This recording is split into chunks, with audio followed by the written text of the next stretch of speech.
Welcome to the podcast. This is Daring to Differ with Annacky. As you may notice, today I'm wearing my Oshivamba dress, Okemai Ontoro, and we are also in spring. Spring just started. I mean, this dress is so pretty, and it's so colorful. And with spring we embrace how plants are blossoming, trees are becoming green, and there's just so much growth. So I thought maybe I could wear my beautiful dress and also appreciate the work that I want to appreciate the work that my great grandmother have done for my family.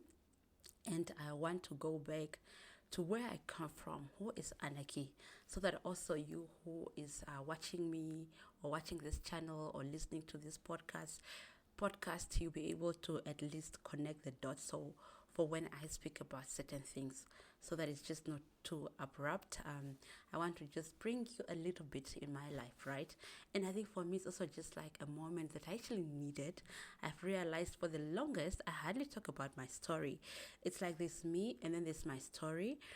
But I've been for the longest, I've been that child. With athletics, with athletics specifically, the running competitions, when you get a baton and you're running and you even forget to pass it over, I think I've been that child or who has just been running and running, and I've not gotten time to just slow down and breathe and realize that actually I have arrived. I've always been on the run, and I think this is simply being up.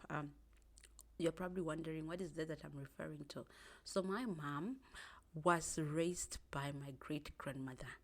Now, my great grandmother, I've not met her, but she raised my mom, and my mom was not raised by her mother, simply because of her mom's own choices, and she happened to be lucky that she was then raised by her grandmother. So my great grandmother is one courageous woman who raised, I think, about 15. She had about 15, between 15 and 20 grandchildren in her house, and she taught important values to her grandchildren. And my mom, according to at least what my mom has told me, is that my mom was one of the disciplined child in that household. She was very ethical. She would listen to her grandmother, and she was even reliable. In most cases, she's always the one to be sent. But my great grandmother was a resilient woman. So noticing that she was also just, I think she lost her husband early, and so she raised all these children alone. Yeah?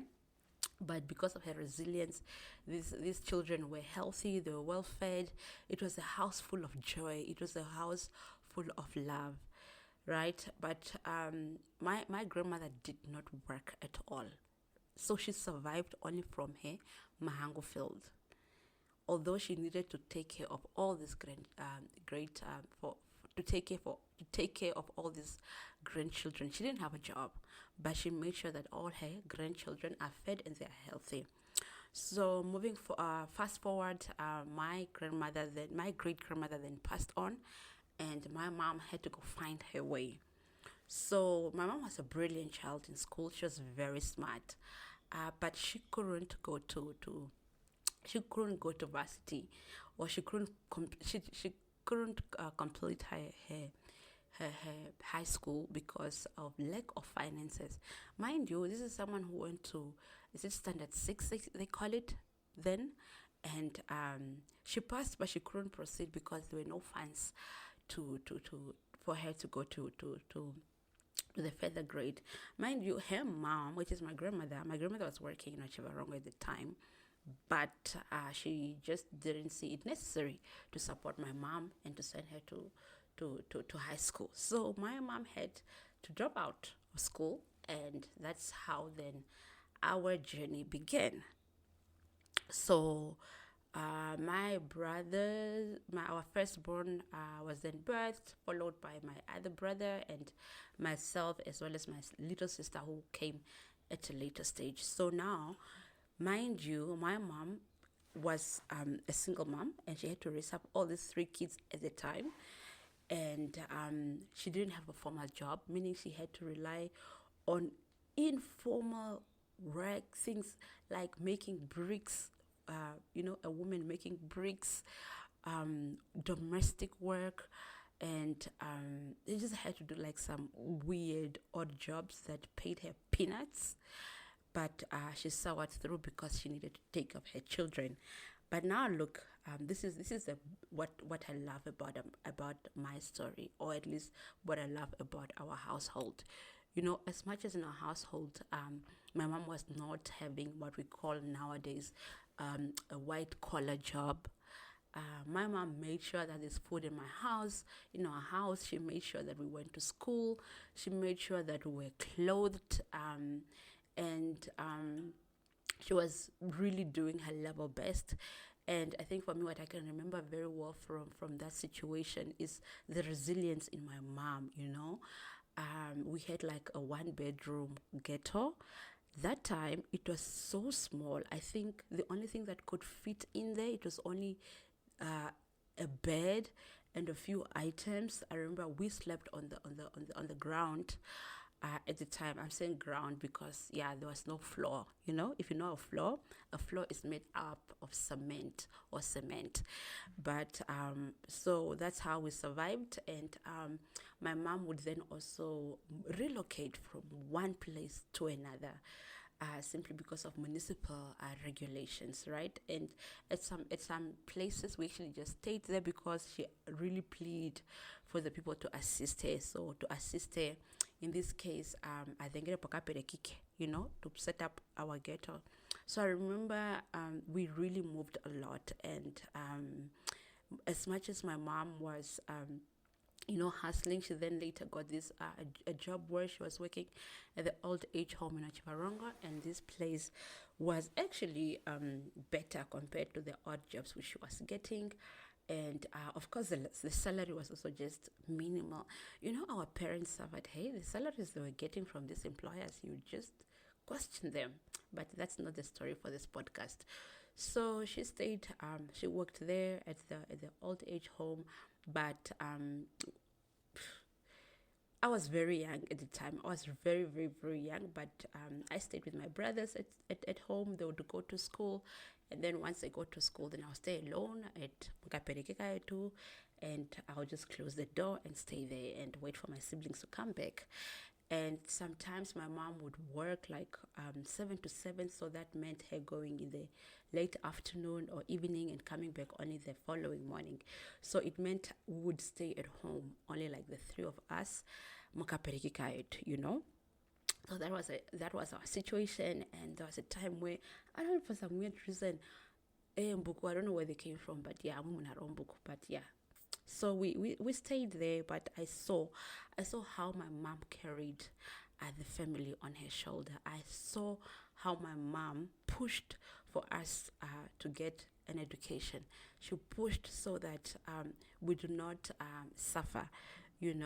For one, if you're looking at this situation, you might think that maybe we were suffering, but it was just a happy place. I remember we used to play like in the location where we would take tires, and put in water and take 2 sticks and push these tires. So those used to be the games we used to play, and we'll play the whole day. And every time my mom comes from work, she'll find us as dusty as I don't want to say it's dusty as hell, but yeah, that's how dusty we used to be. I had some pictures, but it's just that I lost them. So that's my upbringing. But I think for me, what stood out the most was seeing my mom really pushing, and the situation, instead of getting better, was actually just worsening, and the environment was also just not right. So she then later decided to send my siblings to the north, so that she just remained rather with me, boys, right, in a location where there's a lot of crime happening. Boys, in most cases, they tend to just adapt some funny behavior, of which my mom didn't want her children to go through. So he then sent my 2 brothers to the north, and also she was also just struggling to make ends meet. So fast forward, I then went to high school. No, fast forward, I finished my grade 6, and then in my grade 7 year, my mom got retrenched. She got retrenched from the old age home where she was working, and that was it. That was the end of her career. So we could not make ends meet. And also, I remember that our last stay then, we used to stay Kodiarsi, ne? In Chimarongo. So she then decided that, okay, since things are really tough, she needs to just go see how she's going to survive in the north, and I had to go stay with family. But there was a time when my mom came by to visit me at that particular house, and she found me doing all these chores. She found me pounding early in the morning before I went to school, and I think that's when a bell rang in her mind that, I'm gonna get my child out of this house. So fast forward, then my mom decided she's gonna come back from the north, relocate back from the north, and she's still going to give it another chance, which is to look for a domestic job. Of course, she got a job, and she then worked at 2 houses, of which I think each house was giving her like 300. So her salary then added up to 600. So she had to put me through high school. I finished high school. I passed my grade 10. Of course, I passed with good grades. I was in the hostel. My mom was paying for this hostel. I passed also my grade 12, and unfortunately then the employers which employed her relocated to South Africa, I think, or they just said there's no work for her anymore. And then we went back to square one. I don't know why we always kept going back to square one, but although my mom was pushing, things were just not unfolding to where they're supposed to unfold. So fast what? So and then she then went to the north. So I was done with my grade 12, so they were all relocated to the north. Went straight to her mom's house, which is my grandmother's house. Unfortunately, my grandmother decided that she could not accommodate us because my mom was big enough to take care of her children, and also she was big enough to have her own house. So my grandmother literally said she can't take care of us, and my mom should go. Mom then had to go find a place to stay, and she then found a place which we now called home, which is in Oshitai. She moved to Oshitai, Nokapereki Kae. So when we arrived in Oshitai, she then set up her ghetto.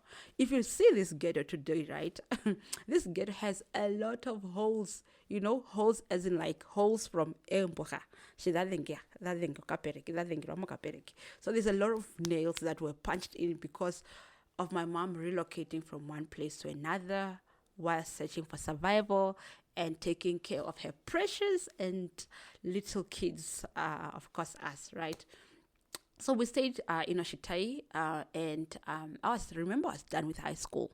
I was just waiting for my points, my grade 12 results, so that I can go to university. So the results came out in December. I passed so well. I had like really, really, really good marks.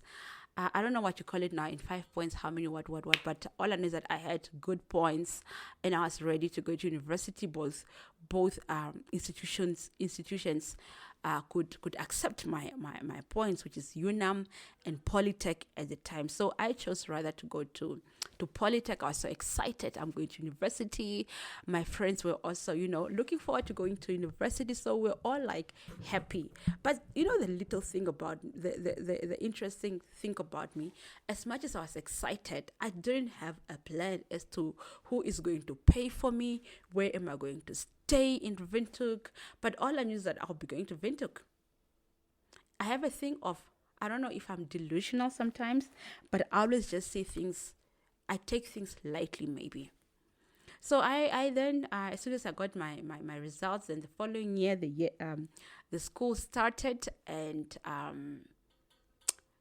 went to university. I went to Windhoek thinking that my dad was going to chip in and at least pay for my university, because he's not been, supportive throughout my life. And also, I've been preparing him. I've been telling him that I'll be going to university. I just thought, as a parent, it was the right thing for him to know that, or to plan at least that next year my child will be going to university, and I need to prepare financially and all those stuff. But it happened that my dad was actually just listening to me that I'll be going to university. He actually thought I had a plan. Here I'm thinking my dad has a plan for me because he knows that my mom is not employed anymore. And on his end, he's also thinking, I have a plan. He probably thought my family had a plan, which is my mom's family, right? So come January, I'm like, the results are out, so I'm going. And then he's like, okay, my dad has a thing of, you tell him something, he will just say, Ewa, okay. He will not probe you further. He will not ask any questions, or even just ask the basics, like, so if you're going to university, what are you going to study? These are not the questions I got from my dad. But yeah, I proceeded. I came to Windhoek. At least one of my uncle was able to hook me up with a family member. She was so nice. She took me in for a month. And, I'm on this dream thing of I'm going to university. I'm now having this baton. né? So I look at this baton aspect as to when my mom was suffering, and when she was withered, when she was hopeless, she passed on the baton to me, so I ran the race. Remember, my mom got the baton from her grandmother, from her grandmother, because her grandmother was resilient enough and courageous enough to take care of my mother. So this baton thing has been moving from one generation. It moved from my great grandmother. It moved to my mom. Right? From my mom, it moved to me. Now I had this baton, which I needed to run as fast as possible in this race. So I thought this university thing would just take me three years, and I'm done, and I'm out, and I'll be doing these big things that people do for their families to uplift their family from these chains of poverty, which are so ugly, which stings, which takes away our dignity, it takes away our hope, it breaks us, it puts our families in depression. I hate poverty. So, January 2011, sorry. My dad tells me, I don't have money to send you to university. He was even shocked that you don't have a plan. And I'm like, but I thought the whole time I've been preparing you. I thought you are at least going maybe to, he has livestock.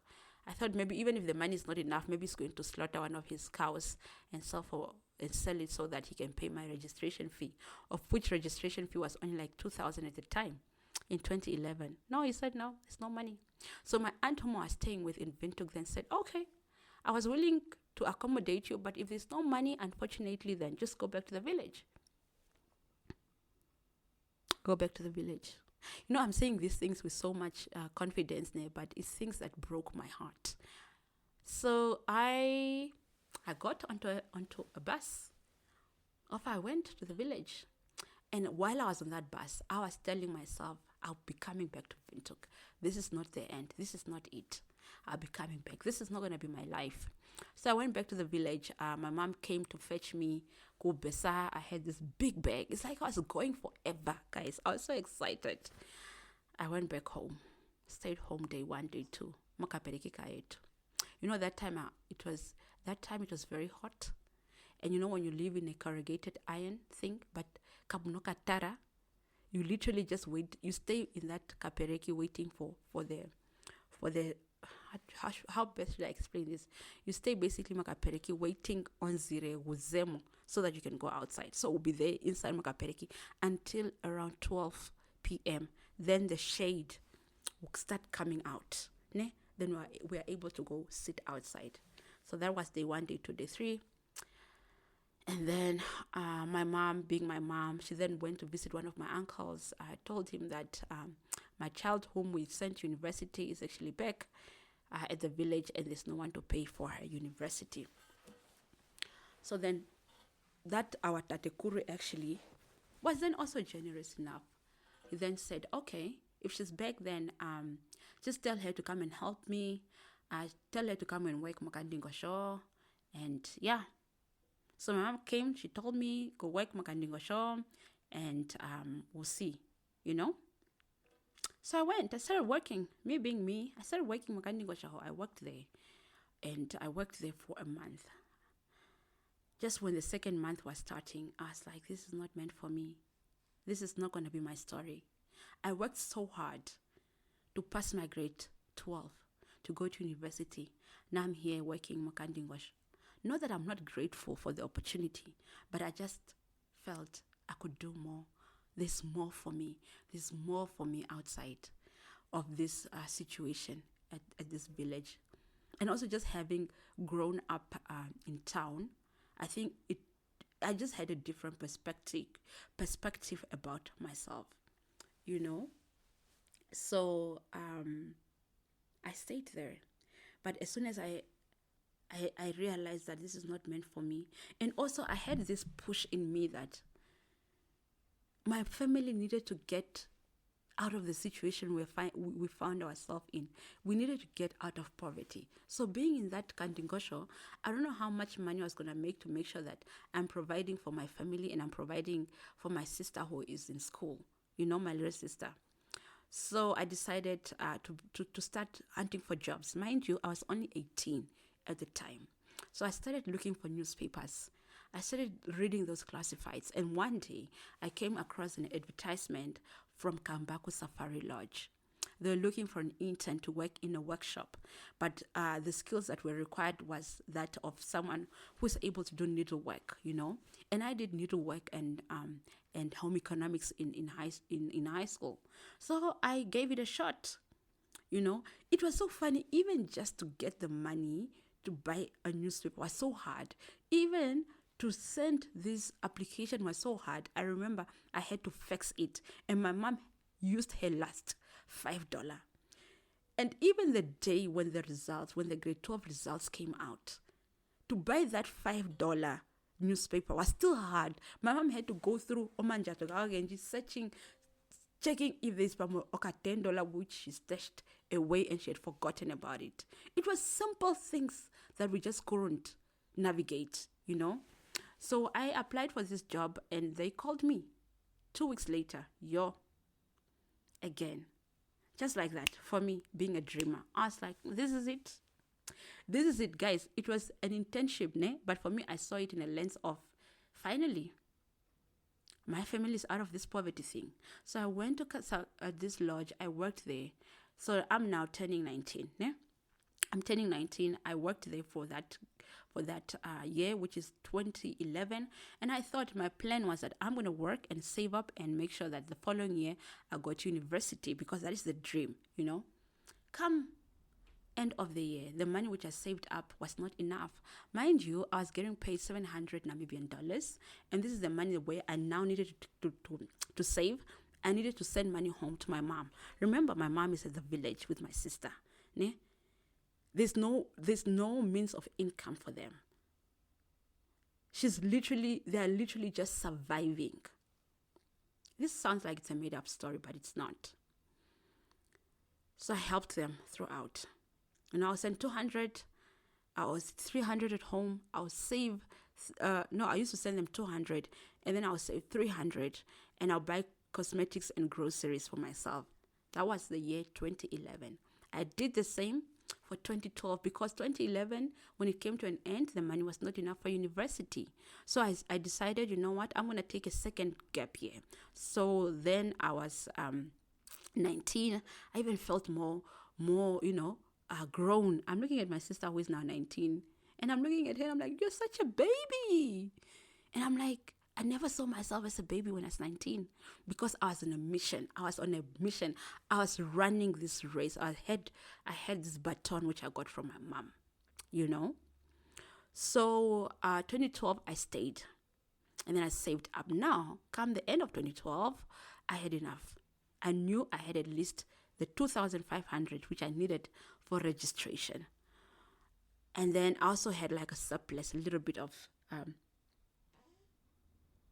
I still had a bit of money left, of which I thought that, okay, at least this can still keep me afloat for the first 2 months while my dad would chip in, So I told the people at the lodge, thank you so much for the support. They wanted to keep me, they wanted to promote me to go work. No, in fact, within the 2 years, I was already promoted. I moved from the workshop, then I went to work at the reception. So now I say, hello, good morning, welcome to Safari, to come back to Safari Lodge, Annacky speaking. So I was taking those calls. It was nice. It was a good experience at the lodge. I learned how to help people, how to be, to help guests, and just how to be a friendly person. I even learned how to speak German. Of course, I'm not good, but I could speak the basics like wie geht es dir, guten Morgen.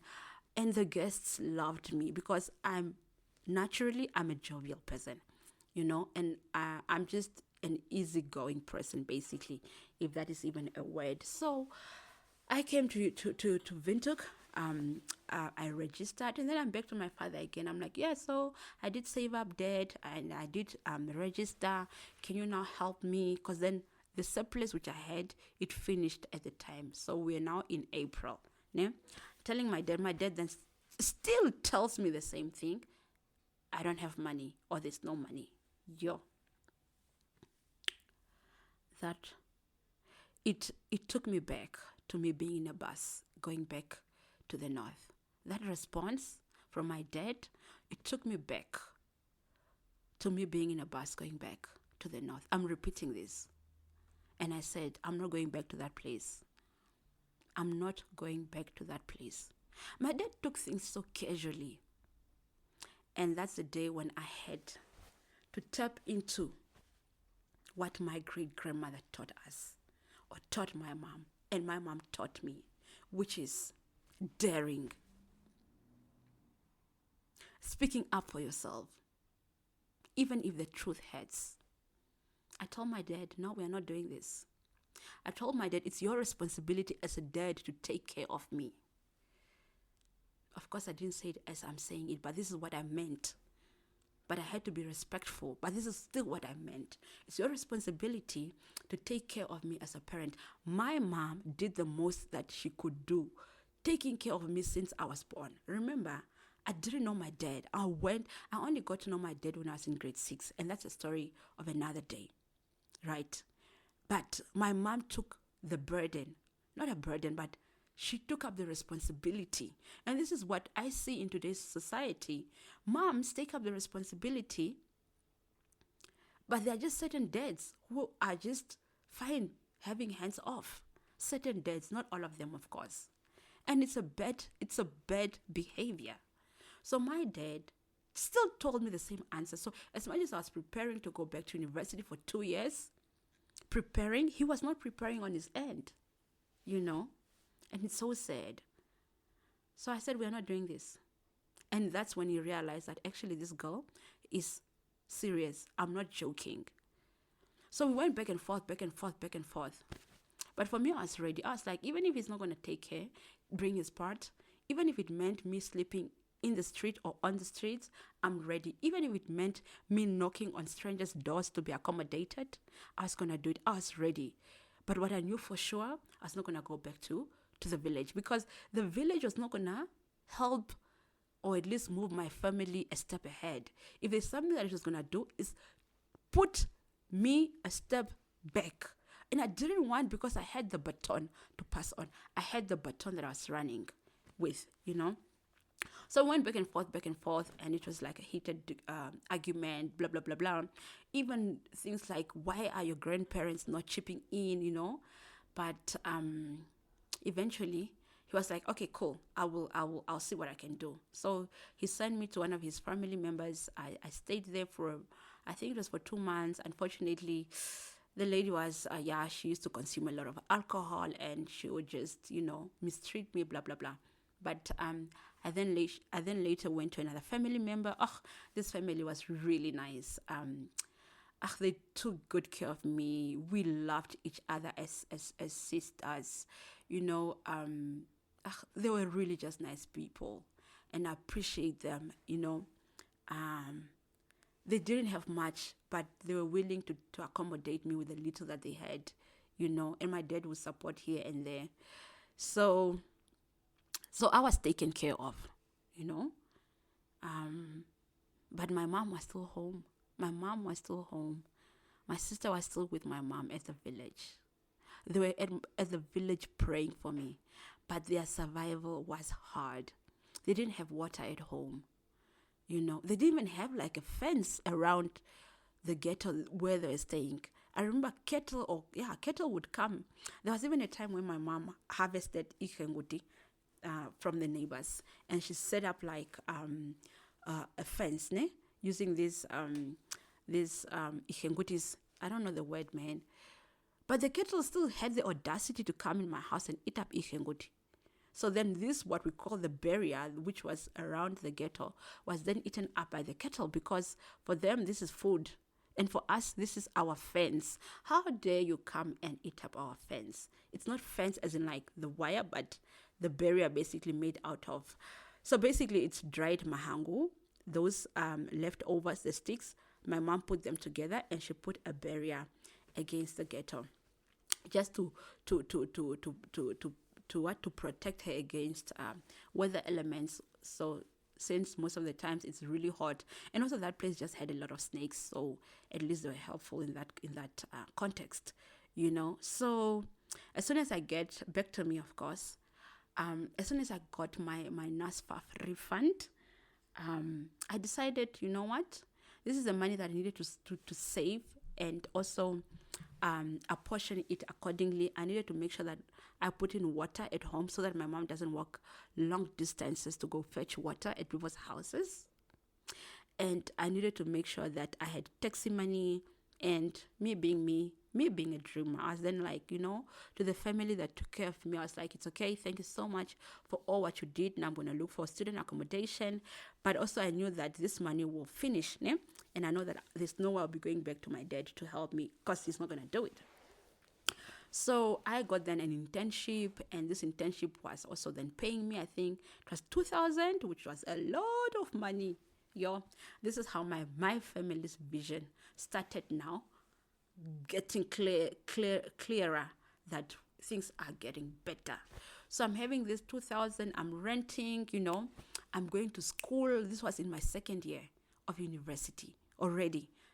I'm going to school, and I said I'll be now taking only like, part-time classes, because I'm working, the job I'm working, it's pouring into me. It's teaching me how to communicate. It's teaching me to be confident. It's teaching me to do project-related work. It's allowing me to work with communities that are also in poverty, and I could relate so much, such a beautiful time of my life that I'm so grateful. And things started getting better. And that's how my career started. That is how I developed my resilience muscle, if not muscles. And appreciating where I come from. And this is my story. It's not a story that is made up. It's a story I lived.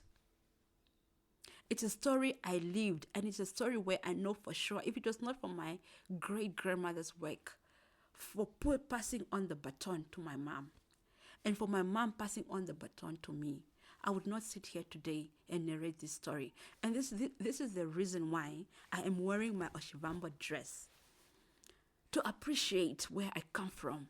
And now I know the story. I know the story of where I come from. And this is the story that helps me in every situation where I find myself. I don't get faced. Nothing can face me. Nobody can face me, because I just feel like I've been through it all. And why go back to that area which I don't want to be?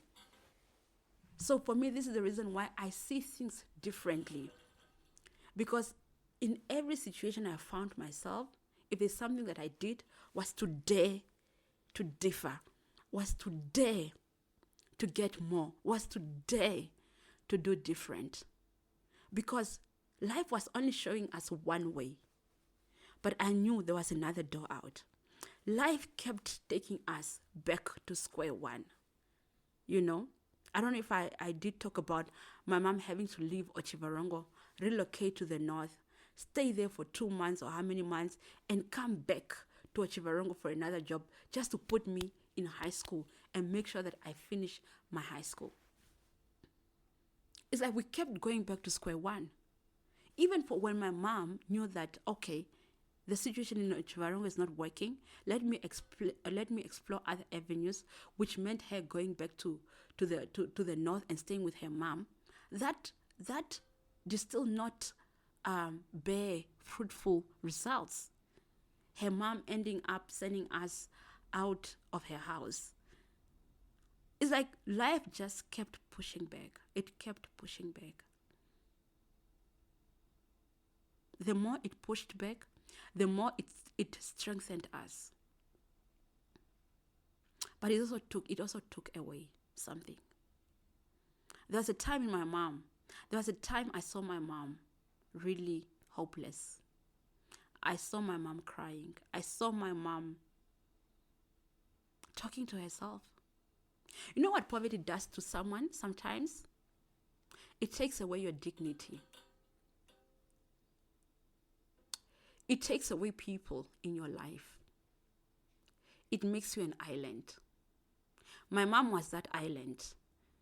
It's like we're on an island with my mom and her children.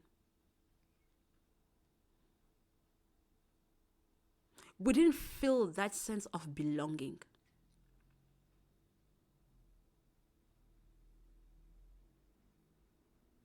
There was nobody coming to save us. There was nobody coming to save us. There was nobody. This is a journey that took us so many years. But my mom had hope in me. She prayed for me. And this is the reason why I know, given the high poverty rate or levels that we have in this country, there's people that are suffering or that are walking the same journey that I went through. And we need to normalize having these conversations. Poverty is bad. It stinks. It takes away from people. It takes away. You know, our firstborn is no more. May his soul rest in peace. He's no more as we speak. He was depressed. He consumed a lot of alcohol.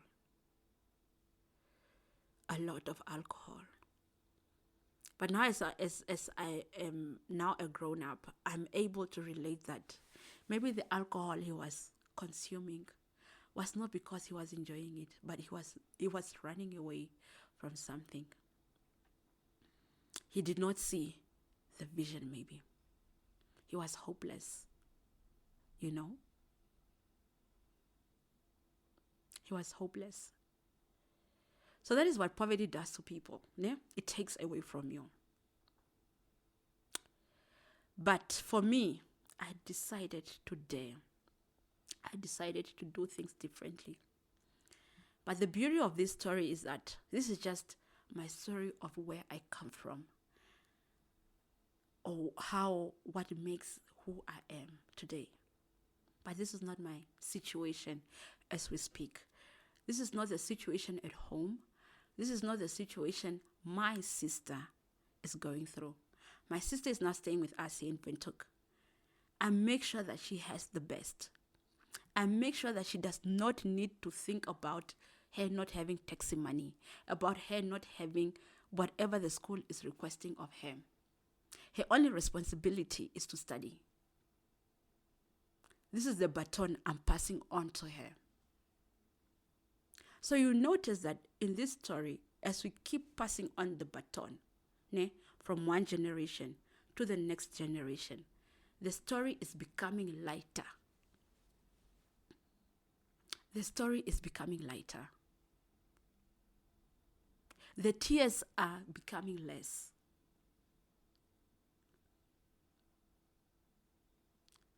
You know? So this is my story. This is where I come from. But you know what? The beauty of this story, it made who I am today. I'm very courageous. I'm a resilient person. And I take whatever I do it with so much love and so much excellence. And even with jobs that I've had, I love every job that I've gotten. Of course, there are disadvantages to the jobs that I've gotten, and advantages, but for the most part, I've given it my best because I know my story.